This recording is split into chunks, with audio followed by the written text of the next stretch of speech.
So I think writing and teaching cases is one of the really best part of my job. My job has lots of dimensions. There's research, there's teaching. But what's great about cases is that you get to actually go out of the office, meet the companies, learn about what's going on in their particular industries.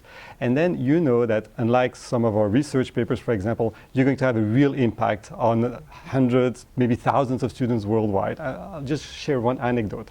I received an email a while back from a colleague in Pakistan, Pakistani professor, who told me that he loved one of my cases so much, Unilever in Brazil, that he said, certainly in the afterlife, when time will come for someone to judge what I've done in my life, the Unilever in Brazil case will be a very big part of what's going to happen there. And I thought to myself, this is amazing, this is great. I mean, to think that I'm writing a case, I'm helping colleagues teach, I'm helping students learn, and then maybe someday I'll get entry to paradise. You know, what else can you expect?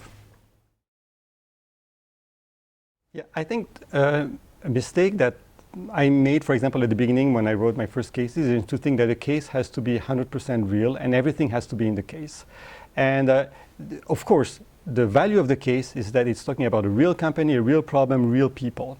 But the reason why I say a case is more like reality TV than reality is that it doesn't mean that everything should be in the case. It's the opposite. I think a case has to have a story. There has to be a script. There has to be a problem that you have identified. There has to be a decision. And there has to be a before and after. So you have to construct a story like any other story, except it's grounded in reality, which is, of course, makes it much more interesting and engaging. But you shouldn't just put everything in the case because it happened like that. You need to always keep in mind that what you're writing is a pedagogical material. The value of it is not how closely it followed reality and the sequence of events, but how much people can really learn. And that's why I think it's important sometimes to stylize facts, to avoid talking about some aspects of reality, so that this can become a better case, better reality TV in a way. So in my teaching, I always have a balance of cases and lecture. I think it's important to have a case so that you can go deep and really apply some of the thinking.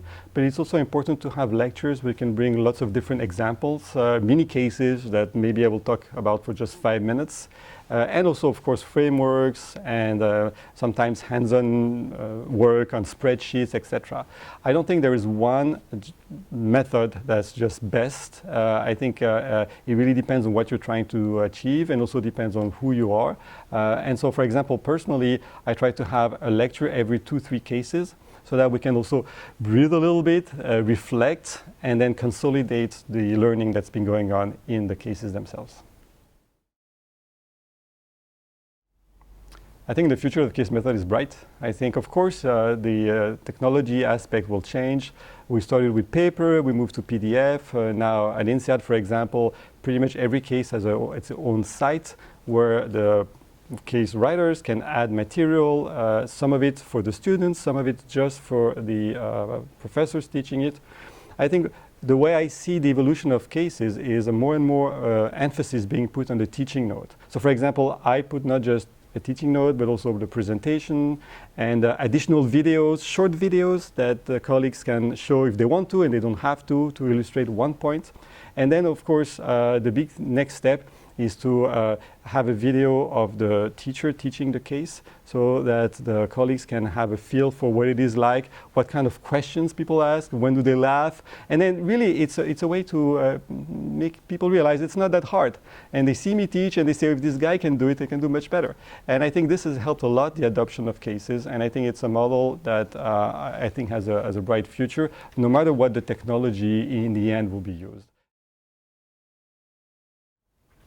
I'm extremely proud of having won that outstanding contribution to the case method. I mean, cases are really an important part of my job. I'm passionate about cases. At INSEAD, I'm known as the case champion.